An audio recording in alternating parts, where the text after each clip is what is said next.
We're gonna Not up we're gonna here. get started. You got no 7-Eleven. This is Kathy Mueller, and she is a Philadelphia graphic designer, award-winning, and she also, as she mentioned, teaches down at Temple. So without any further ado, take it away, Kathy. Hello, hi everyone. Okay, how do I get her? So let's see, so you should see my presentation up on screen. And if you're lucky, maybe I'm hanging out in the corner too in my video. I'm gonna go ahead and put everyone on mute to bring down the background noise. Okay, so just bear with me, I'm gonna go ahead and do that. Okay. And and then Kim, I'd just like to ask you as the host to keep an eye on the chat because I'm not good at multitasking. So as I'm looking at my note, I'm not going to notice if there's a chat. So please keep an eye on it and interrupt me for anything I should address as is. And if not, we can come back and answer lots of questions at the end of this. So. Okay, so I think I'll just go ahead and get started. So thank you so much, Kim, for inviting me here and for all of you to showing up on Zoom for this virtual presentation. We could have never imagined the state of the world when we scheduled this talk back in January. So I live in Philadelphia and it is a time of unrest. I've been overwhelmed with many emotions, and giving an artist talk today honestly feels a little bit odd, but I'm going to do my best. So thank you for being here with me. I prepared a talk to run through today. I think it should take somewhere 20-30 minutes. I'm going to talk about, I think my career trajectory will give you a good context for my work. So I'll talk about some of my old work, my career milestones before showing you my current work. And then I'll take you behind the curtain and talk about my creative process. I worked as a designer at firms before founding my freelance practice. And I started adjunct teaching after about 5 years of professional experience. And I became a full-time professor 5 years after that. Teaching makes me a better designer, and professional practice makes me a better teacher. So those parts of my career feed each other. And now I'll start by talking about where I first cut my teeth. It was at a branding firm called Finch Brands. Here's a photo of the creative department. I'm in the middle on the couch. This photo was probably taken 2007, I think. And I made some lifelong friends at that job. One of the accounts I worked on the most at this job was China Grill Management. They're a restaurant group that had 15 restaurant concepts with 25 locations across cities across the world. And I also worked on 3 brands for all-inclusive resorts. But one of my favorite accounts to work on at that job was XPN 88.5 listener-supported radio from the University of Pennsylvania. I don't know if you guys get it out there, but it's a very good station that I enjoy very much. And here you'll see festival materials on the left and a campaign to get listeners to vote for their favorite artists on the right. These are 2 things that I continue to love in my design practice. So first, it's event promotion design, which is something that I continue to practice today. And secondly, you'll see my use of wood type fonts. This one is called Rosewood. Wood type refers to the letters that were carved out of wood for letterpress printing. Now, I didn't establish the brand look and feel for XPN. I inherited that typographic system from an art director, but antique wood type is something I have developed an appreciation for, and working on this account might have something to do with that appreciation that I developed. In fact, here I am just last year at Hat Show Print Museum in Nashville, one of the world's meccas for woodblock printing. And coincidentally, my companions here in that aforementioned are friends from that aforementioned design jobs. So 2 of them were on that couch with me in the previous snapshot. But I left the firm to set up shop as a full-time freelance designer. And my clients included serious clients like Fashion Bug and University of Pennsylvania and Insight Pharmaceuticals. But what I really loved was working directly with local entrepreneurs to help build their brands. Those accounts included a caterer for sustainable local ingredients, a funky hair salon, a Mediterranean food importer, and a women's community center. And after working with the firm with layers of communication, where the account services on our end interacted with the brand manager on the client end, it was so refreshing to be able to work directly with an entrepreneur, to work directly with someone who the work was deeply personal to. Here's a special project from that time. It's a wedding invitation. It was a favor for a very close friend. It was really meaningful to use my talent for something so personal. And this was the first time I made custom lettering. Lettering is when the words are drawn instead of typeset with a font. I used a variety of papers, including an iridescent paper stock, which was not fun to print on. And I did a combination of inkjet printing and screen printing. And each one was carefully cut, glued, and tied. For the first time, I received recognition for my design work. It became a featured project on the Professional Association for Design's website, and this was very exciting to me as a young designer to be noticed by a national organization. I felt like I had hit on something that felt very me in my design practice, and I felt like other people saw it too. And today, I look back at this project and I remember the encouragement I felt through that experience and how it propelled me forward. In 2009, a fellow designer introduced me to the author Alina Wheeler. Alina needed a freelancer to help with the 3rd edition of her book, Designing Brand Identity. This was the office we worked in. On the wall, you can see all the book spreads we were working on at the time. She liked to say that she needed to live inside the book while working on it. Designing Brand Identity is a leading text on the topic of brand identity among practitioners in the fields of advertising, business, and design. I supported Alina's research and I managed the design layout of the 300+ page book. And that included approximately 800 images that I was laying out. It was quite a task. She became my mentor, and I went on to work with her on 2 more editions of the book. She'd call me up every few years when she was ready. The latest edition is the 5th edition, and it was published in 2017. And to date, more than 220,000 books have been sold around the world. The 5th edition, I think, has been translated into 6 languages. And this is one of my most prized professional experiences. I had the privilege of learning from a master. I played a part in a great contribution to the field, and the book continues to influence my practice of identity design, and it informs my teaching. In 2010, Temple University offered me a full-time faculty position. I wasn't even looking. The universe dropped this wonderful opportunity into my lap. And this summer, I'm celebrating a decade at Temple. I can't believe how time flies. I did my MFA in design at Tyler School of Art while I've been employed by the university.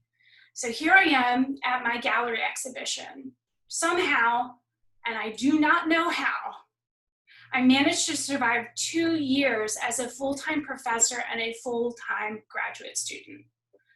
I took this time to step back from client work and focus intensely on the development of my creative voice so that I can practice professionally with greater intention.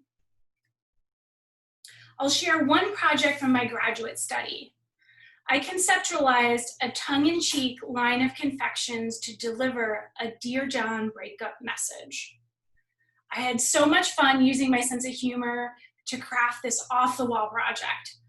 Something grad school provided was an opportunity to imagine something creative and just run with it. Wild and free. There's no client or target audience or communication objective, as there is in most of my work as a designer. Each package had messaging. The "Don't be bitter" sour candy read, "Someone once told me when life gives you a lemon, dump them." The "Don't be salty" chocolate bacon bar read, "Bacon and chocolate, a match made in heaven. You and me, not so much."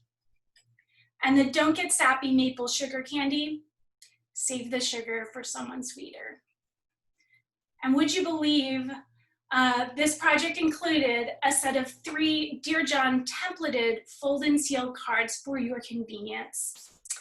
This one reads, "Dear Honey Bunny, shithead or cheater, it's been quite a ride or a waste of time, but now it's over. Don't cry. We'll always have fill in the blank. I hope you find love, go to hell, call me to hook up, or get an STD. Let's be friends or not and say we will. Sincerely." And would you believe this bizarre idea brought on my 15 minutes? First, it got picked up on a design blog, then it appeared on a foodie blog, then HuffPost and MSNBC Now published it, and I got a phone call from ABC Television. The Chew had me overnight ship it for their Valentine's Day episode. Sadly, it didn't make it on air, but wow, that was my 15 minutes. It was quite a ride. It was fast and furious, and this experience taught me the value of playfulness. People respond to it. Now I'll show you some of my current work. Today I divide my studio time between commercial client work, pro bono projects, and self-directed work. As a full-time professor, I have limited time for professional work, but that means I also have the luxury of being selective with the projects I choose to take on. I look for projects that engage my intellectual interests and excite me creatively. My design portfolio is primarily in the area of brand identity and promotion, with a focus on special events. As a feminist designer, I enjoy projects that address women's interests, and I'm pleased when I can support women entrepreneurs. I've produced a significant body of work in my long-standing relationship with Cocktails Against Cancer. They're a nonprofit that hosts annual cocktail parties benefiting quality of life programs for families battling cancer in our community.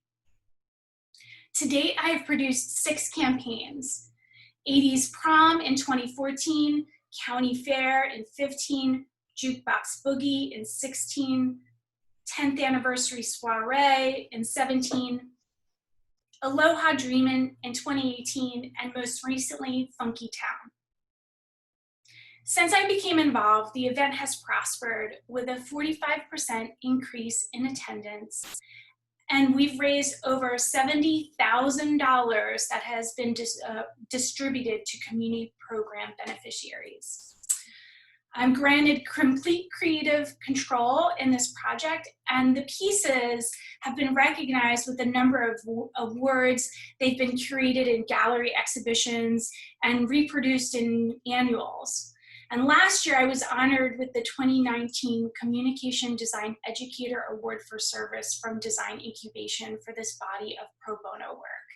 It was a very proud moment.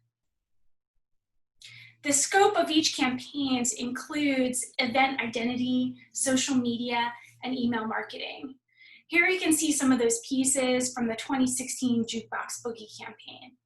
We do a social media takeover, updating the avatar and the cover photo, not simply publishing a Facebook event. I had a design assistant help me in creating a suite of animated GIFs to keep the audience engaged leading up to the day of the event. I love them so. It's touches like this, attention to detail, that elevates the potential of content. When I make playfulness of my work, I can create joy for the viewer. But details like this are time consuming. I need flexibility and the time to indulge in my creative process. We do most of our promotion for the event online, but I found I wasn't creatively satisfied with only digital materials. I am a lover of print. Printing techniques and materials are aspects that really interest me. And so I began indulging in print for the sake of my creative satisfaction. I started taking it upon myself to produce short-run posters for the event. In 2016, I had this poster silk screened with white ink plus 2 fluorescent inks on navy stock. Here's some photos from the day of, so you can see the programs in the top right, some signage in the left, room decorations in the top left, and of course a costume is very important for each and every event. So there I am awarding a raffle winner with their prize. Sip and Glow Juicery is one of my commercial clients. So they were a woman-owned business producing sustainably sourced products for health-conscious consumers. Sadly, they closed in March and they won't be reopening. For 4 years, I led a steady stream of projects for the brand and its stores with the assistance of a subcontracted former student. Here you'll see the Juice Cleanse packaging. They have 2 cleanse programs, a protein cleanse and a detox cleanse. Each day of a juice cleanse consists of 8 juices that are broken down into 2 4-packs. The client needed a packaging system that minimized the need for the printing of unique packs. So we came up with a design solution that used 2 packs, green for detox, orange for protein, and a sticker system that identified the morning from the afternoon pack. We helped them open their 3rd store. We designed window vinyls, signage, and decorative elements. Isn't this neon sign fun? It's always exciting when I get to produce something in a new material. We redesigned the menu board twice as their product line expanded over the years. The most recent iteration, this one, made its debut in the new year. In the bottom left, you'll see the smoothie special that's seasonal, and that uses Velcro to affix the placard, so that bottom one can be popped off and replaced with whatever seasonal smoothie they're serving at the time. We also produced over 300 pieces of content for social media, photography, video, graphics. This was a great client and a wonderful relationship. I learned a lot on the job, and I'm grateful for a client that trusted me to figure it out along the way. We held monthly photo shoots to create the images. These images were produced low budget in my living room without the services of a professional photographer. Our photographs were not always perfect. Thank God for Photoshop. But frankly, I am so impressed with what we were able to pull off in my living room. The next client project I'll talk about here is my interest converged in this case. I was approached by Pink Boots Society Philadelphia chapter. They're a nonprofit organization for women professionals in the male-dominated beer industry. They hired me to design the materials for the first ever Bold Women in Beer, a festival with a manifesto to make craft beer more inclusive. The festival challenges the status quo of beer culture by helping to reshape public perception and through funding and educational scholarship. This promotional poster pictures characters working together to lift up a giant beer glass. And the concept is supposed to be a metaphor for a supportive community being able to change an agency, change an industry. Here you'll see some of the digital assets, as well as the flyer and the tasting glass and the t-shirt. In the upper right, you'll see the planning committee proudly showing off the poster the day that the print run came in. And this really was a dream project. Special event, check. Nonprofit, check. Feminist, check. The most rewarding moment was going on social media and finding all of the guests sharing photos of their tasting glass. The t-shirts sold out. To know that the audience enjoyed what I created, that's the ultimate. That's what I'm going for. I also make artistic contributions to civic and social justice initiatives. So on the left, you'll see a poster I designed about the wage gap, the fact that women are paid 20% less than men, and that the wage gap is even greater for women of color. And on the right, you'll see a nonpartisan poster I designed for a Get Out the Vote initiative. This poster was included in an exhibition that showed in Philadelphia and Cleveland during the 2016 conventions. I believe that artists and designers have an obligation to contribute to the pursuit of public good. And that's why, in addition to making donations, I've agreed to contribute to an artist postcard project that's being organized by the Most None Unknown. So you can follow them for forthcoming information on that. Now I'll talk a little bit about my process. Sometimes I have the opportunity to participate in brand identity strategy. One research deliverable I prepare is a visual category audit. One of my favorite definitions of branding comes from Debbie Millman. She said, branding is strategic differentiation. If you want to differentiate a brand from the pack, you must first do a comprehensive audit of the category. So for me, this is step one, to see what's there so that I can create something that stands out from the pack. In any client project, I work with them to establish a creative brief. We have a conversation and I ask questions to understand the project. I must understand the brand, the assignment, the target audience, the marketplace, and of course the project objective. This understanding is the foundation of the project. When I get started on my creative work, I always start with my sketchbook. These are some of the sketches for the Jukebox Boogie campaign for Cocktails Against Cancer, which you saw earlier in the presentation. I often make lists of word association like I've done on the left edge here. Sketching is an important part of the process. This is my thinking stage. For me, sketches aren't about drawing, they're about thinking. And sketching goes hand in hand with visual research I conduct. So I'm inspired by many different sources. I particularly enjoy folk art and vernacular design. I find ideas, shape, color, and I try to make it my own.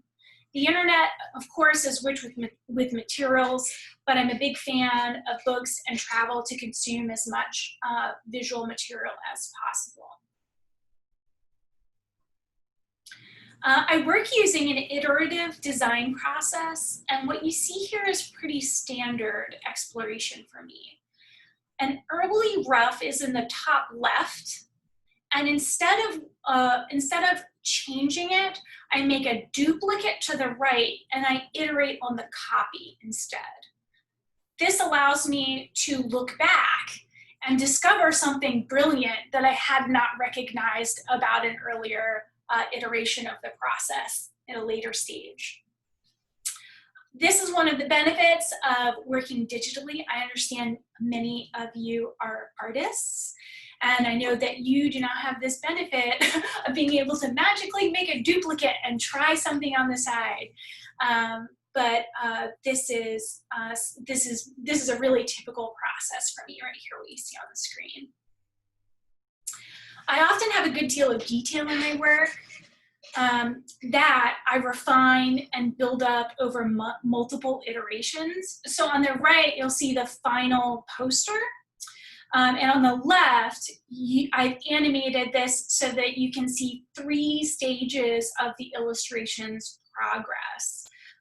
So here is the first iteration, the second, and then the third. So, you know, redrawing it multiple times, adding levels of detail, starting rough and working up towards that. And when I work with a commercial client, I will often arrange a presentation of the initial concepts. So I'll show you some pages from a logo project for a furniture maker. Here you can see I have presented 3 different design options to my client. So options A, B, and C shown across the page. And then I'll page forward.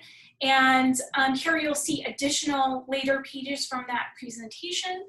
So I approach trademark design as a cohesive brand identity. It's important to mock up the logos and evaluate them in the context of an application, rather than trying to evaluate a logo on a blank page. You want to see it in the context.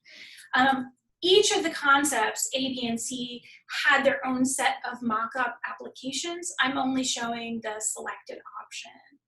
And then after the initial presentation, a direction is approved, and then we proceed through a couple of rounds of iteration. I get feedback from the client. I go back and work. I present the next round, I get feedback, and we move it forward to completion. And here you'll see the final work of the logo and business card for the furniture builder. And this business card is actually, it's actually birchwood business card. So it's wood on the one side and paper on the other. And then there's the logo is silk screened onto the wood. So did I mention I love the use of tactile materials in design?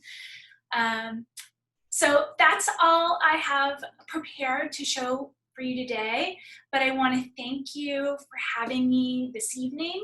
It's been a pleasure to share my work, so thank you for that interest. And I would really love to answer some questions and to you know, have a conversation. So thank you. All right. So yeah, I was gonna say, nice. Thank you. I'm going to make it so I can see more people. Yeah, I'll stop sharing so we can go to Awesome. I liked what you said, the quote about branding is strategic differentiation. Yes, Debbie Millman. She's brilliant. So she's actually got a new TED Talk on branding that just came out in February. Check that out. If anybody has a podcast too. I'll check that out too. If anybody has a question, you can either raise your hand or unmute and go.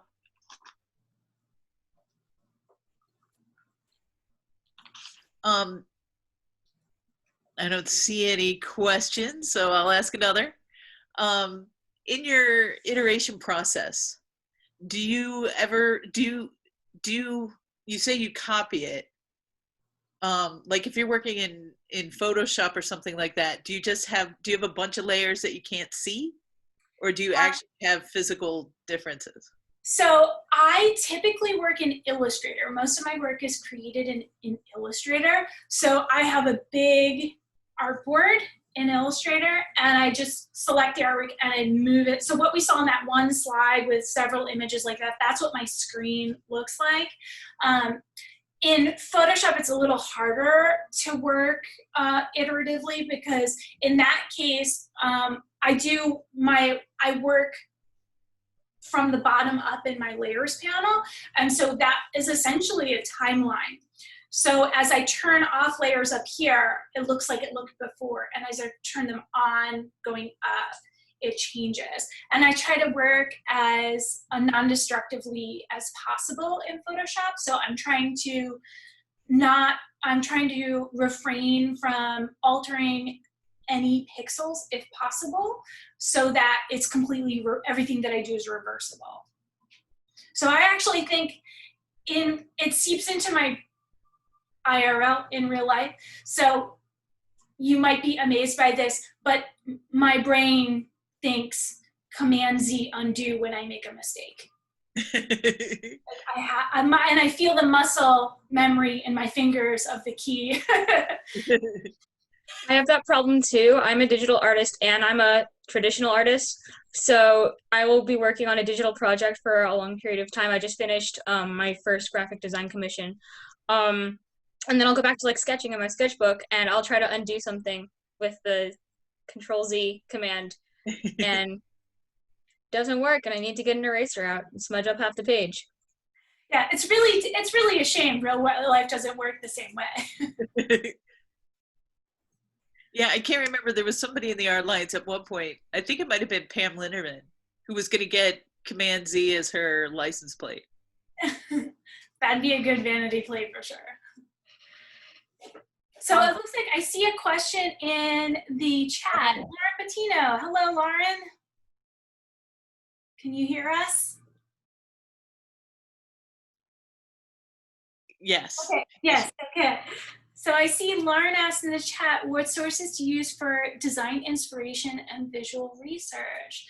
So Lauren, thank you for being here. Lauren is a Temple alumna, recent graduate, or 1 year graduated. So, but thank you for being here. So well, I try to look for inspiration everywhere, but I'd say some of my most influential designers that I look to, Louise Feely is my favorite. And the way that I look to vernacular design for inspiration was really learned by her. So she's published many books cataloging signage in across Europe. And she has a really vast collection of vintage ephemera that she collects on her trips to Europe and then draws upon in her design practice. And I had the opportunity, I took a workshop with her in Italy.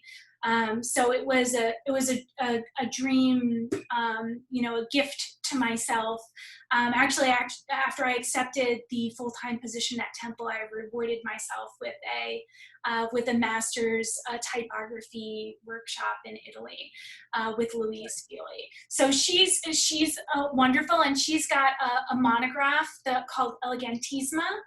She has many books, but Elegantisma is her monograph, and I mean, it is incredible. Her work is incredible, and I love her design, but I also love her research and how she incorporates that inspiration into her work. So that's a big one for me.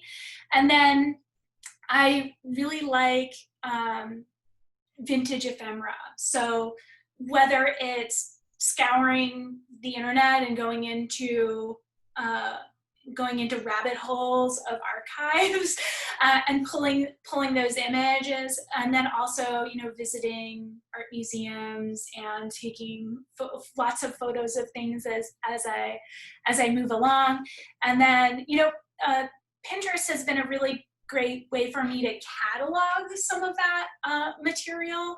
And so with each project, I typically start a new Pinterest board where I start collecting those images that are going to inform that project. And then I try to never delete anything because I figure some other time I'm going to want that. So when I was working on Jukebox Boogie, like I've got extensive research on like 1950s neon signage. And I continue, even though the project is over, I continue to add to that collection as I come across more images. We have another question. It's from Erica Mueller. So I think you probably know her. Yeah, that's my sister. The question is, what are your favorite colors, and how do you incorporate colors that you don't favor into your work? Well, I try not to. As far as favorite colors, I don't think I have a favorite color in particular. I do tend to like bright colors in my work for sure. I like lots of color. I think you could really see that with my Sip and Glow work when I was showing those social media images, where that was really a transition that I took their brand through. So they were a lot more like white, pure, you know, simple setups when I inherited the account, and then I began to bring in more bold color into the work as it came, as it moved through. I do try to have like a limited palette that I stick to in each project, but that limited palette is often, you know, a few select bright colors that I want to work with. But you know, I try to go outside of my comfort zone on certain projects and try to let the project drive where that color is coming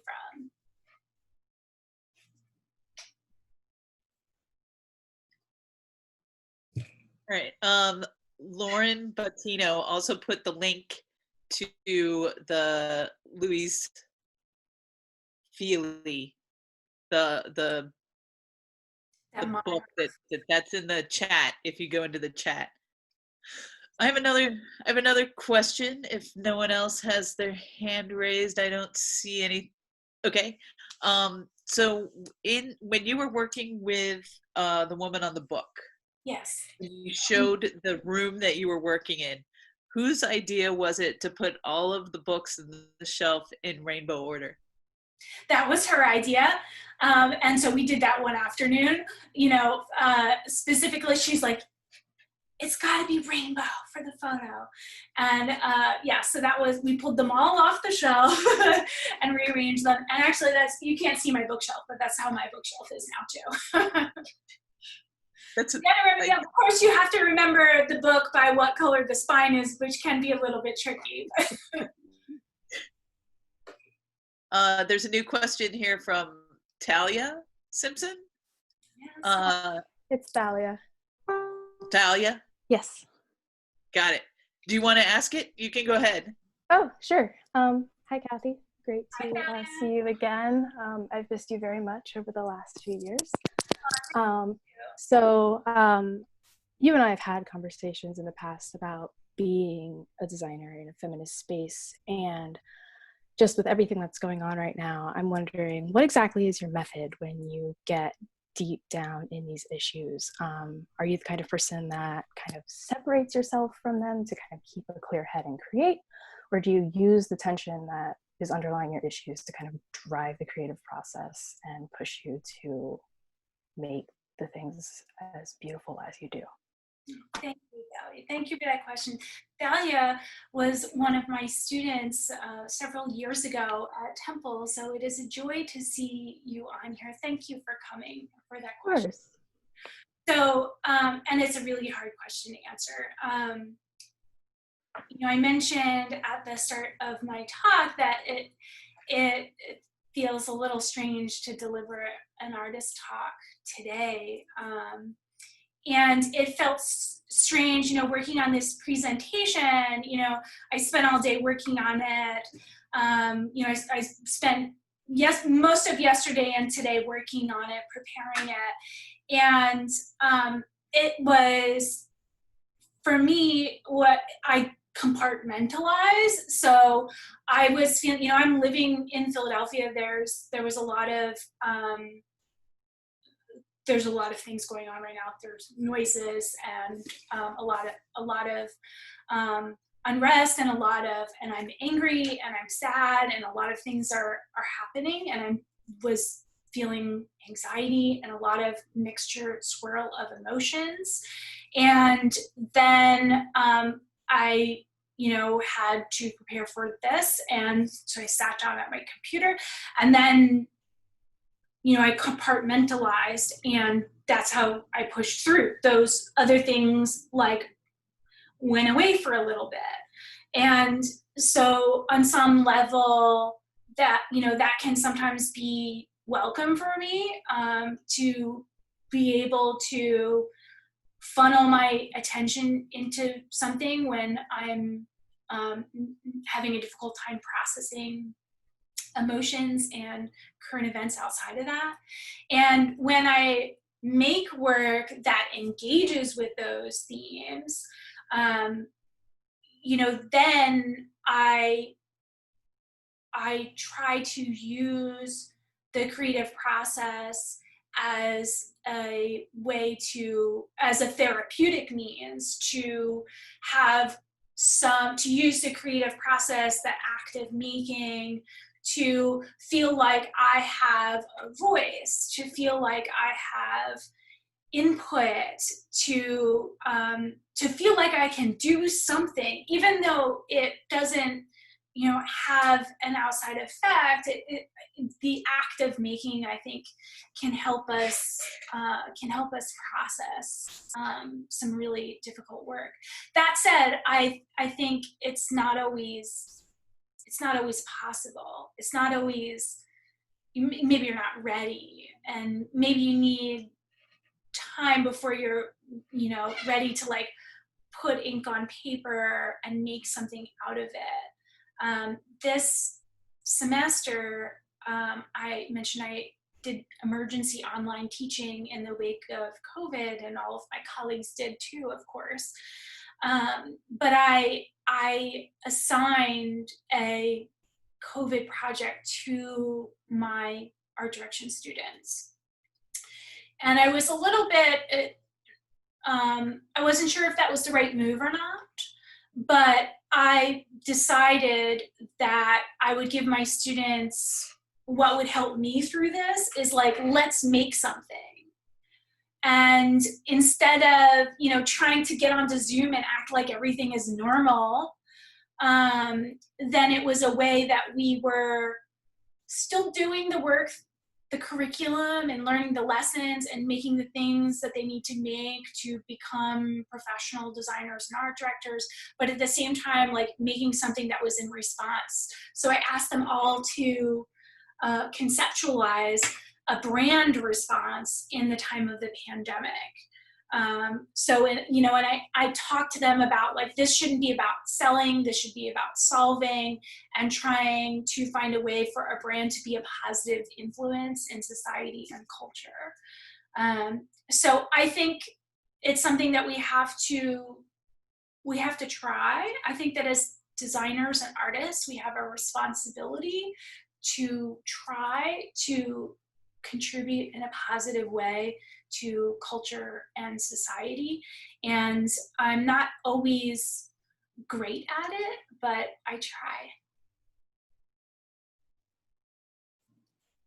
Thanks. That was a really beautiful answer. I really appreciate it. Thank you.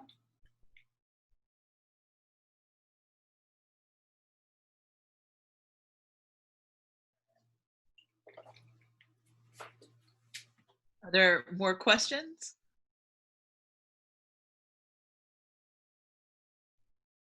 Oop, okay, Susanna.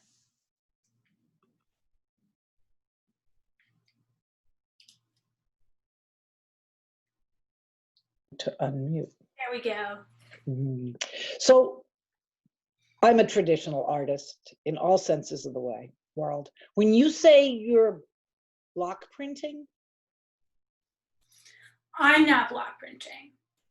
So when I brought it up, I was speaking about how I'm influenced by it. Okay. Rather than doing it. Now I have done some printing. I did a letterpress class at UArts in their continuing education program, for example, and I've done some silk screening on my own. I have a little tabletop like that. But for the most part, these things are commercially printed, but but I'm taking inspiration from wood type and things like that. And there are digital fonts that are digital now, but they're reproductions of the cuts that were made by the type foundries. Okay, so you don't even have to do color separations or anything like that. You pick 3 colors or 4 colors and. Well, I don't pick 4 necessarily, even, because so when I print with process colors, as we call it, CMYK, cyan, magenta, yellow, and black, then I design in full color and the printer separates it. Technology separates it. Now, Right. I have done, I showed a few projects. I use silkscreen printing a lot. Now I have a vendor for it. I don't typically do it myself, although I have, but most of the time I'm paying a vendor that does it. But in those cases, I make the separations and I send the separations to him. Okay.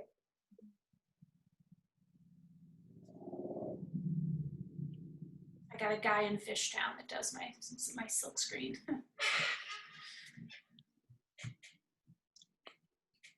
Okay. Well, this has been lovely, and I am so grateful for showing up on this virtual thing and listening. So thanks again. Thank you. Yay. Thank you. Yeah, that was great. This was a lot of fun, and I know I learned a lot.